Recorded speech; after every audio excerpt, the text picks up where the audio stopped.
On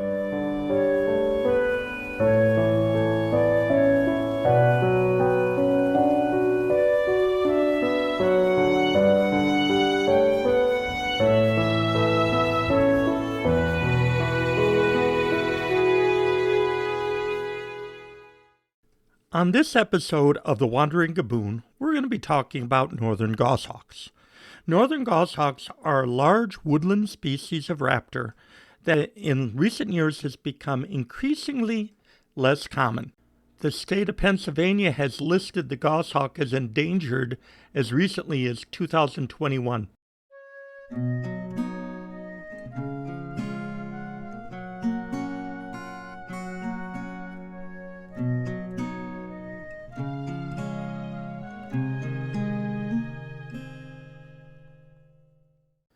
Goshawks generally build large stick nests in mature forests with very little understory and about 40% cover of the canopy above the nest.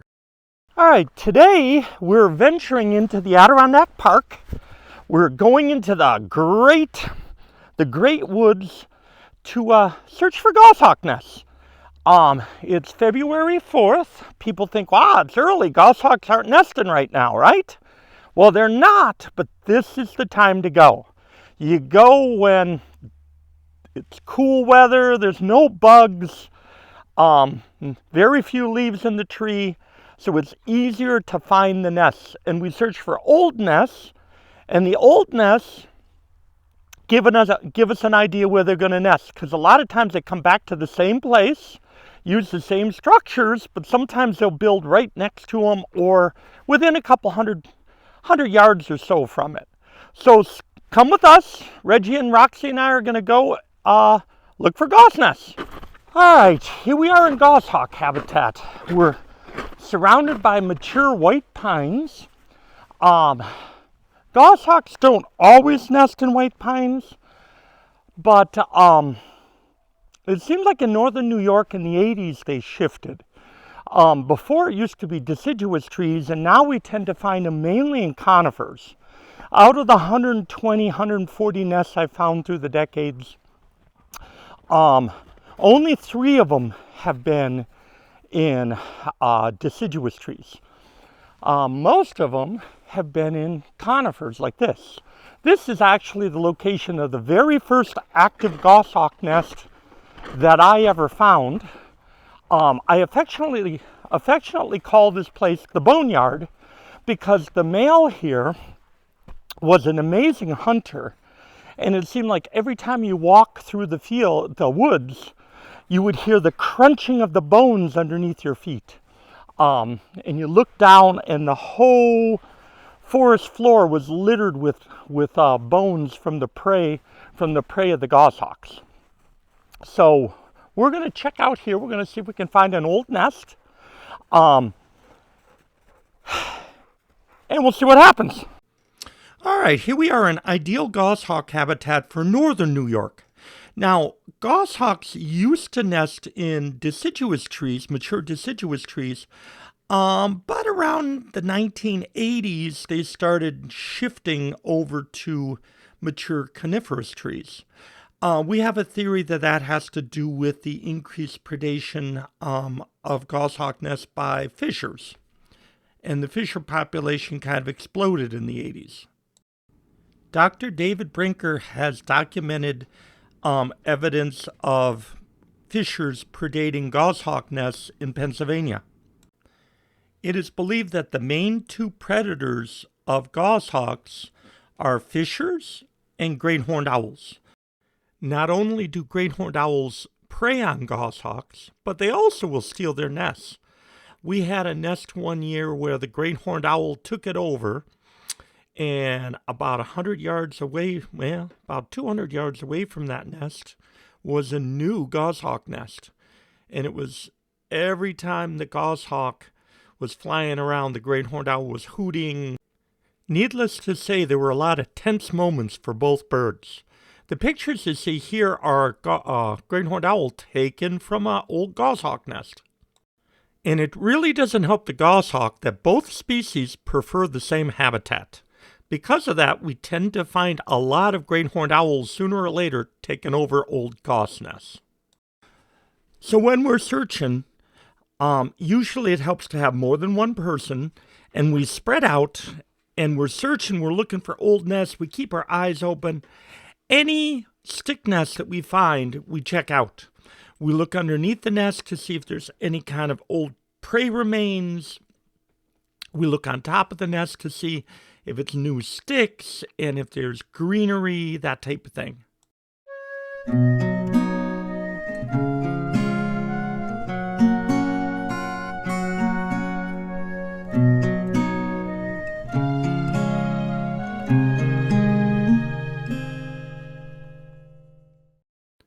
In order for Molly to celebrate, we need to pay attention to a lot of details before we find a nest.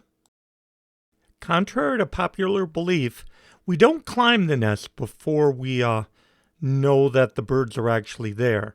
We verify that the birds are there from the ground, and then once we're sure and the chicks have hatched and we've captured the parents for banding purposes, then and only then do we climb the nest. Accipiters like goshawks tend to build more than one nest at a time. So if you're finding multiple nests, you're probably looking at an accipiter area. There are several reasons why accipiters would build multiple nests.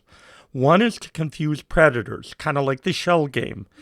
A second is to maybe cut down on nest competition from other raptors. Positioned close to the nest are old stumps, logs, leaning or down trees that are used as plucking perches by the adult male. The male will make a kill. He'll bring the prey in. He'll go to the plucking perch, or butcher block, we also call it. He'll prepare the food, and then the female who's sitting in the nest and watching will fly down, take the food, and bring it back to the nest. This is a good way to find nests. We search for these plucking perches or butcher blocks. When we find nests, we search underneath the old nests, the old structures, because what we find is a lot of times we'll find prey remains, feathers, maybe even dead bodies of birds that have died. And in this case, we found some old goshawk eggs, at least the shells. It appears that nest probably failed. We didn't have a nest last year, and I think the nest probably failed because those eggs look like they were failed to hatch. At an old nest today, we found fur from a rabbit that had been killed. So obviously somebody is around, some predator is around. Underneath the nest, I found a few different things. Underneath the goss nest, I found this. Percy's very interested in it. I don't know if you can make it out, but that is the bill of a mallard duck, and that was under a goshawk nest. And this was also under a goshawk nest. That is the keel, the breastbone of a turkey. And a big female can take a turkey. I mean, it'd be pretty tough for her, but she can take a turkey. So this is why we search underneath nests, because you never know what you're going to find. We also found some droppings. If the droppings come straight down, it tends to be more likely to be owl. If it's shot out where it's coming more at an angle, then it tends to be more likely a hawk. The droppings we found, it did look like it was more of a hawk. Obviously, the ideal scenario would be to actually see the birds. Sometimes we do see them, but we don't always see them when we're searching. Witch's broom is a product of either a fungal or a viral growth on trees, and it tends to throw people off. When you look at it, they do appear to be nests, but on closer inspection, you realize it's just a bunch of sticks growing out of a branch in all directions. So witch's brooms are a difficult problem to when we're searching. Molly, in particular, had major problems with witch's brooms.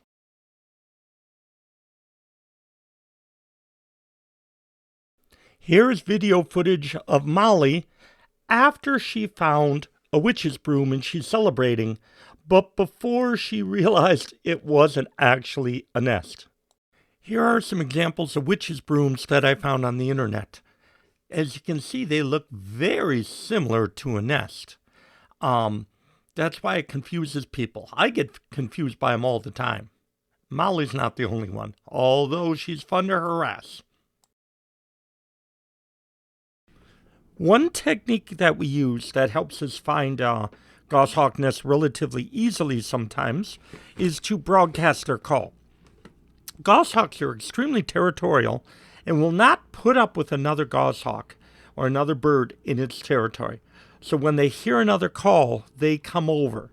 And that's one way we can facilitate finding nests.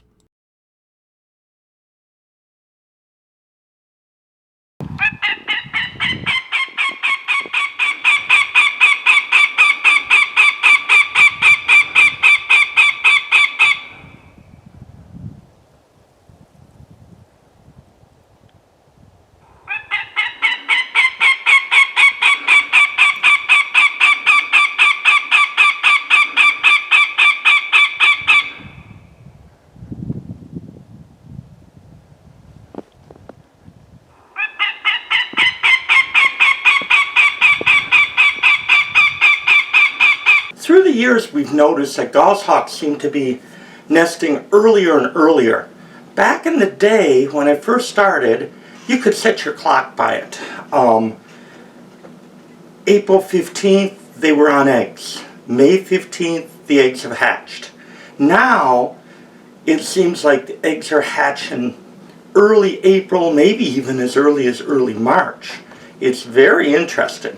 It seems like as the planet and the temperatures are warming up, they seem to be speeding up. The other thing people always wonder is, well, why are we worried about goss? Well, they're a cold weather species, and as things are heating up, that's causing issues for them. We found things like ticks on goshawks now, which before we didn't even have ticks up here, or not many.